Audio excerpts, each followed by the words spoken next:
کو کر دیا حامد، یہ اسی پیشوا کا سندل ہے۔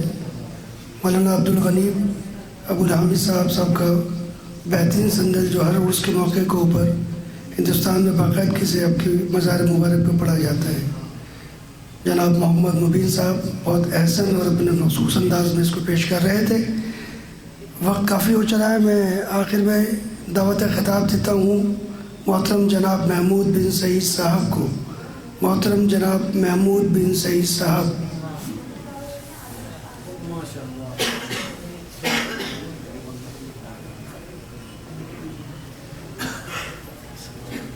السلام علیکم۔ الحمدللہ رب العالمین والصلاة والسلام علی سید الانبیاء والمرسلین۔ انما ولیکم اللہ ورسولہ والذین یقیمون الصلاۃ ویؤتون الزکاۃ وہم راکعون۔ صدق اللہ مولانا العظیم۔ ان اللہ وملائکتہ یصلون علی النبی یا ایھا الذین آمنوا صلوا علیہ وسلموا تسلیما۔ اللہم انا نحن نصلی علی سیدنا شفیعنا ومولانا محمد المعلی شان ماہی البطلان حاشر الانسان رحمۃ للعالمین سید الانبیاء والمرسلین سراج الاولین والآخرین حزبہ حزب اللہ دینہ دین اللہ قبلتہ بیت اللہ ومن یطیعہ فقد اطاع اللہ فی مرتبۃ الغیب هو اللہ کلامہ کلام اللہ وما ینطق عن الہوی ان هو الا وحی یوحی جامع الکلم کلامہ البراق ورفرف مرتبہ الی وراء الوراء سفرہ مقام الاہدیت مقامہ هو کافۃ للناس امتہ اخرجت للناس کتابہ بیان للناس رسول الی الناس جمیعا اصحابہ مسیل الانبیاء الارض کلہا لہ مسلح جعل اللہ لہ مال الغنیمت حلالا طیبا خاتم النبیین رسول امین شفیع المذنبین الصلاۃ والسلام علی آلہ وصحبہ واولیاء امتہ اجمعین۔ الحمدللہ آج مرشدی و مولائی سید السادات الحسنی والحسینی حضرت مولانا سید صدیق حسین صاحب المعروف صدیق دیندار چرن بسویشور کے سلسلہ عرس جو 7 رجب المدرج کو ہوتا ہے، اسی حوالے سے آج محفل منعقد کی ہے اور ساتھ ہی حضرت خواجہ خواجگان خواجہ معین الدین چشتی رحمۃ اللہ علیہ کا بھی یوم عرس ہے 6 رجب المدرج کو۔ تو چونکہ ولایت کے حوالے سے بات چل رہی ہے، ولی اللہ کے حوالے سے ہے، تو کچھ نکات اس حوالے سے میں بات کروں، اور چونکہ ہندوستان کی کچھ صورتحال ہے تو تھوڑا سا میں چاہوں گا کہ وہ بھی آپ کے علم میں ڈال دوں، تو تھوڑا سا آپ صبر تحمل کے ساتھ بیٹھیے گا، کیونکہ ولایت کی بات ہے نا، تو ولایت کہتے ہیں سرپرستی کرنے کو، ولی کس کو کہا جاتا ہے؟ سرپرستی کو۔ تو ولایت اگر آپ پڑھتے ہوں گے جن کا یہ شعبہ ہے، تو ولایت کو 2 شعبوں میں تقسیم کیا جاتا ہے۔ ایک ولایت جس کو کہا جاتا ہے تشریعی ولایت، اور ایک ولایت ہے تکوینی ولایت۔ تشریعی ولایت کس کو کہا جاتا ہے؟ تشریعی ولایت اس کو کہا جاتا ہے کہ جس میں ایک انسان اللہ کا بندہ شریعت کے اوپر پابندی کرتا ہے، خوب عمل کرتا ہے پھر قرب نوافل سے کرتے کرتے وہ اللہ کے قریب ہوتا ہے اور ولایت کے کسی مقام پر پہنچتا جاتا ہے۔ اس کو جو اولیاء اللہ نے کہا وہ تشریعی ولایت کہا جاتا ہے۔ تو پھر کیا ہوتا ہے کہ اس ولایت میں جب وہ ولایت کے مقام پر پہنچتا ہے تو پھر وہ اپنے مریدوں کو بھی چاہتا ہے کہ وہ بھی شریعت کے پابند ہوں، شریعت کے طریقے پر چلیں، اور چلتے چلتے وہ بھی اسی طریقے سے اپنے منازل کو طے کریں۔ اسی طریقے سے دوسری ولایت جو ہے وہ تکوینی ولایت کہا جاتی ہے۔ تکوینی ولایت یعنی تکوین کہتے ہیں ٹرائنگل کو، مثلث کو کہا جاتا ہے۔ تو مثلث کا مطلب کیا ہے کہ جس میں ایک بندہ اس کا تعلق اللہ سے اور رسول اللہ سے، یہ جو ٹرائنگل کہا جاتا ہے اس کو کہا جاتا ہے تکوینی ولایت۔ تو ویسے بائی ڈیفالٹ ہر مسلمان جو ہے وہ تکوینیت کا حامل ہوتا ہے کہ اس کا اللہ سے بھی تعلق ہے اور رسول اللہ سے بھی تعلق ہے. مگر حضرت شاہ ولی اللہ محدث دہلوی رحمۃ اللہ علیہ اپنا ایک مکاشفہ بیان کرتے ہیں. تو میرے چچا محترم حضرت حبیب بن بھیسا رحمۃ اللہ علیہ اکثر درس میں اس مکاشفے کو بیان کرتے تھے کہ آپ نے فرمایا کہ ایک مرتبہ میں نے مکاشفے میں کیا ہوا کہ وہ ٹرائنگل یعنی تکوین جو ہے وہ اس انداز سے دکھائی گئی کہ جو یعنی اس کا بڑا حصہ نیرو حصہ جو ہوتا ہے وہ نیچے کی طرف ہے اور جو تکون کا جو اوپر کا حصہ ہے وہ اوپر کی طرف ہے. تو کافی دیر تک وہ دکھایا. پھر آپ نے فرماتے ہیں کہ یہ تکوین الٹی ہو گئی یعنی کونا جو ہے وہ نیچے کی طرف تھا اور یہ جو اسپیس یعنی فیس ہے وہ اوپر کی طرف ہے.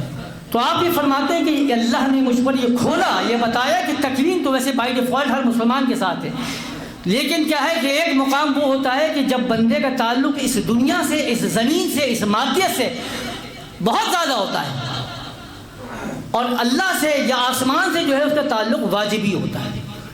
تو تکوین یہ نہیں ہے. آپ فرماتے ہیں تکوین کیا ہے کہ جب وہ ریورس ہوتا ہے کہ اس کا تعلق اس دنیا سے صرف واجبی سے ہوتا ہے اور اللہ اور اس کے رسول سے, آسمان سے تعلق اس کا بھرپور رہتا ہے. تو تب اس کے اوپر کیا ہے مکاشفات بھی ہوتے ہیں, معاملات بھی کھلتے ہیں. یہ تکوین آپ کہتے ہیں کہ اصل جو ہے یہ تکوین ہے. اسی لیے حضرت عبداللہ جرجانی رحمۃ اللہ نے کیا خوب بات فرمائی. آپ فرماتے ہیں کہ اللہ کا ولی وہ نہیں ہوتا, بلکہ آپ فرماتے ہیں اللہ کا ولی تو وہ ہے کہ جو بظاہر تو بظاہر یعنی حق شہادت میں وہ زندہ ہوتا ہے, باقی ہے, لیکن در حقیقت کیا ہے وہ فنا ہے, وہ فانی ہو چکا ہوتا ہے. یعنی اس کا اس دنیا سے کوئی تعلق نہیں. موتو قبل انتا موتو پر وہ عمل کرتا ہے. تو آپ فرماتے ہیں کہ جب وہ ایسے مقام پر ہوتا ہے تو ایسے شخص کے لیے ممکن ہی نہیں کہ اس کا اس دنیا میں دل لگے یا اس دنیا سے اس کو دلچسپی ہو اور اللہ کے علاوہ اس کو کسی اور جگہ پر سکون ملے. تو آپ فرماتے ہیں کہ جب چونکہ اس کا تعلق اللہ اور اس کے رسول سے اس قدر ہوتا ہے تو پھر کیا ہے کہ اس کا ہر عمل, ہر کام جو ہوتا ہے وہ اللہ اور اس کے رسول کے اشارے کے تحت ہوتا ہے, جیسے اللہ اور رسول کی طرف سے حکم ہو. یہ تکوین کی اہمیت ہے. تو پھر کیا ہے کہ وہ جب آتا ہے تو وہ صاحب امر کہلاتا ہے, امر لے کے یعنی اللہ کے حکم کی طرف سے آیا ہے. تو میں نے پہلے کہا ایک تو وہ ہے جو قرب نوافل سے ولایت کو مقام کو پاتا ہے, ایک وہ ہے جسے اللہ اپنا حکم دے کر, اللہ امر دے کر جو ہے بھیجتا ہے, وہ تکوینی ولایت ہے. تو اس میں بھی کیا ہے کہ پھر وہ آتا ہے اور جو اللہ کا حکم ہے وہ اس دنیا کے اوپر نافذ کرتا ہے, جو اللہ کا ارادہ ہے اس کو ظاہر کرتا ہے اور بندوں کو لے کر جاتا ہے. تو چاہے ولایت تکوینی ہو یا ولایت تشریعی ہو, دونوں کا مقصد کیا ہوتا ہے, یخرجہم من الظلمات الی النور, کہ ظلمت سے نکالنا ہے اور کہاں لے کے جانا ہے, نور کی طرف لے کے جانا ہے. یعنی ولایت جو تقاضا کرتی ہے وہ تقاضا یہ کرتی ہے کہ بندے کو, اللہ کے بندے کو کیا کرنا ہے, اللہ سے ملانا ہے. اب یہ ذہن میں اگر آپ کو سمجھ میں آ گئی نہیں کہ تکوینی ولایت, میں نے کہا صرف دو ہی شعبے ہیں. اگر یہ سمجھ میں آئے کہ ولایت تکوینی ہو کہ تشریعی ہو, مقصد کیا ہے, اللہ کے بندے کو اللہ سے ملانا, ظلمت سے نکال کر نور کی طرف لے کے جانا. ٹوٹل جو بات ہوتی ہے وہ ہے پریکٹیکل کی. مگر آج جب ہم ولایت کی بات کرتے ہیں, ولی اللہ کی بات کرتے ہیں, اور جب ابھی عرس کی بھی بات کرتے ہیں تو سب کچھ ہے, لیکن ہمارے ساتھ پرابلم یہ ہے کہ ہم اللہ کی ولایت کے لیے یا ولی اللہ کے لیے جو اس کی کرامات کے اوپر توجہ زیادہ سوچتے ہیں. یعنی ہماری توجہ یہ ہوتی ہے کہ بھائی وہ اللہ کے ولی کی کرامت کیا تھی, بغیر کرامت کے جو ہے ہمیں اللہ کا ولی جو ہضم نہیں ہوتا. حالانکہ بات کیا ہو رہی ہے کہ جو عمل ہے وہ تقاضا کیا کرتا ہے, عمل کا تقاضا کر رہا ہے, مگر ہم مطالبہ کیا کر رہے ہوتے ہیں, کرامت کا مطالبہ کر رہے ہیں. اس کا ہوتا کیا ہے نقصان, وہ میں آپ کو آگے بتاتا ہوں, کیونکہ کرامت جو ہے وہ کرامت تو بڑی امپورٹنٹ ہے نا. تو آج کہیں پر بھی جائیں, کسی بھی محفل میں جائیں, خواجہ خواجگان حضرت خواجہ معین الدین چشتی رحمۃ اللہ علیہ کا عرس ہوا تو آپ ان کی محفل میں گئے ہوں گے, دیکھا ہوگا تو وہاں پر بھی کیا ہے کہ خواجہ صاحب کے جو کمالات ہیں کہ وہ جادوگر کو کس طریقے سے ہلا کر گیا, انا ساگر کا پانی جو ہے وہ کیسے آپ نے سارے کا سارا جو ہے وہ ایک کوزے میں بند کر دیا. یہ ساری باتیں حضرت عبدالقادر جیلانی رحمۃ اللہ علیہ کا ہوگا تو ڈوبی ہوئی کشتی کو کیسے نکال دیا, مردے کو کیسے زندہ کر دیا, یہ باتیں چلتی چلی. یعنی یہاں تک کہ افسوس یہ ہے کہ جب نبی کریم صلی اللہ علیہ وسلم کی سیرت کا بھی ایسا ہوتا ہے نا تو اس کے اندر بھی ہم یہ سارے قصے، یہ ساری کرامات یا معجزات بیان کرنے کی کوشش کرتے ہیں کہ کنکر نے کلمہ کیسے پڑھ لیا، فاختہ نے آ کے کیسے نبی صلی اللہ علیہ وسلم کی جو ہے وہ شہادت دی، شجر کیسے آ گیا، اشارے سے چاند ٹکڑے ہو گیا، ایک اشارے سے سورج، ساری کی ساری باتیں کرتے ہیں، لیکن جو اس کی بیس تھی وہ کہاں چلی جاتی ہے، وہ کہاں چلی گئی؟ تو آج مطلب پوچھنا مجھ کو یہ ہے، یہ ساری باتیں کر کے کہ اگر ہم اولیاء اللہ کی اور تمام انبیاء کے ان معجزات اور کرامات کو اگر نکال کر سائڈ پہ کر دیں تو کیا ان اللہ والوں کی شان میں کوئی فرق پڑے گا؟ کیا رسول اللہ صلی اللہ علیہ وسلم کو جو مقام ہے اس میں کوئی کمی آئے گی؟ کوئی کمی نہیں آئے گی، کوئی مقام نہیں آئے گا، کوئی فرق پڑے گا؟ نہیں فرق پڑے گا۔ تو کیا ہے کہ اب چونکہ ہم نے کبھی آج تک کسی ایسی محفل میں شاید کبھی گئے ہوں کہ جہاں محفل جو ہو نبی کریم صلی اللہ علیہ وسلم کی سیرت کے حوالے سے اور بتایا جا رہا ہو کہ کبھی کہ یہ نبی کریم صلی اللہ علیہ وسلم کو النبی الملاحم کیوں کہا جاتا تھا؟ کبھی سنا ہے؟ نبی الملاحم کا مطلب پتہ ہے آپ نے؟ کتوں کو پتہ ہوگا؟ جو قرآن کریم میں مخاطبت کی کہ النبی الملاحم، تو کبھی ہم کو بتایا گیا کہ نبی الملاحم کا مطلب کیا ہے؟ مطلب نبی کریم صلی اللہ علیہ وسلم کا بیان کر رہے ہیں تو آپ وہ بتائیں۔ کرامات و معجزات کی پر بات چل رہی ہے نا ابھی، تو کرامات و معجزات، تو کبھی ہم نے یہ سوچا کہ قریش کو جو آپ نے خطوط لکھے کس انداز میں لکھے، کتنے نبی کریم صلی اللہ علیہ وسلم نے غزوات انجام دیے، صحابہ کرام کو کس انداز سے تیار کیا، بالکل خالی۔ پھر اسی طریقے سے جب آپ عروس کی محفلوں کو جا کر ہم اٹینڈ کرتے تو افسوس ہوتا ہے، افسوس یہی ہوتا ہے کہ کسی بھی محفل میں جاؤ تو سوائے کرامات کے، سوائے معجزات کے، کشتی ڈوبی بھی نکالی، سب صرف یہی باتیں ہو رہی ہیں، لیکن وہ عمل کہاں گیا؟ یعنی آج کبھی کسی خانقاہ کے اندر یہ بیان کیا جاتا ہے، یہ بیان کیا جا رہا ہے کہ کس طریقے سے خواجہ خواجگان خواجہ معین الدین چشتی جو ہے وہ معین الدین چشتی بنے تھے۔ تو آپ اپنی خانقاہوں میں تیار کریں، معین الدین چشتی تیار کریں، عبد القادر جیلانی تیار کریں، تب کمال ہے، تب وہ کہلاتے ہیں اس کی محفل نا۔ ابھی چونکہ یہ خواجہ خواجگان خواجہ معین الدین چشتی کا اس کے حوالے سے تو ہم نے پوچھا، ایک بات ہوئی کہ بھائی غریب نواز حضرت خواجہ معین الدین چشتی رحمۃ اللہ علیہ کتنا بڑا نام ہے، جن کو سلطان الہند بنا کر نبی کے سب کو بھیجا ہے نا، کہ بھائی حضرت خواجہ معین الدین چشتی رحمۃ اللہ علیہ کو خواجہ غریب نواز کیوں کہتے ہیں؟ تو ابھی آپ لوگ ماشاء اللہ اس میں سے آئے ہوں گے، کھا کے آئے ہوں گے لنگر سب، ہاں، تو خواجہ غریب نواز کیوں کہا جاتا ہے؟ کوئی بتائے گا؟ کسی کو پتہ ہے کہ خواجہ غریب نواز کیوں کہتے ہیں؟ تو عام طور پر نارملی طور پر یہی ایک ڈیفینیشن ہمارے سامنے آتی ہے کہ حضرت خواجہ غریب نواز اس لیے کہا جاتا ہے کہ آپ جو تھے نا ماشاءاللہ اتنے بڑے دیالو تھے، اتنے بڑے مطلب رحم دل تھے کہ ہر غریب کے لیے آپ کا دسترخوان کھلا رہتا تھا، ہر غریب کو کھانا کھلاتے تھے، ہر غریب کی ضروریات کو پورا کرتے تھے، اسی لیے خواجہ وہ خواجہ غریب نواز تھے۔ تو میں نے پوچھا کہ اس کا مطلب یہ ہوا، بڑی معذرت کے ساتھ تکلیف تو ہوگی آپ کو، کہ مطلب یہ ہے کہ اس دور کے پھر وہ شاید رمضان چھپا تھے یا بشیر فاروقی صاحب ہوں گے۔ کیا مطلب آپ گستاخی میں کر رہے ہوں گے؟ گستاخی تو آپ کر رہے ہیں، مطلب آپ یہ بتا رہے ہیں کہ غریب نواز کا مطلب یہ تھا کہ وہ غریبوں کو کھانا کھلاتے تھے۔ آج کے اس دور میں سب سے زیادہ غریبوں کو کھانا کون کھلا رہا ہے؟ تو رمضان چھپا کھلا رہا ہے، ہاں، بشیر فاروقی صاحب کھلا رہے ہیں، وہ JDC والے کھلا رہے ہیں، جگہ جگہ کھلا رہے ہیں، تو یہ بھی غریب نواز ہو گئے کیا؟ ان کو بھی پھر بول دو کہ آنے والے وقتوں میں کہ جی یہ جو تھے بڑے غریب نواز تھے۔ پرابلم یہ ہے کہ آپ، چونکہ میں نے کہا نا کہ کرامات کرامات کرامات، لیکن جو علامات ہیں اس کو کوئی ڈسکس نہیں کیا۔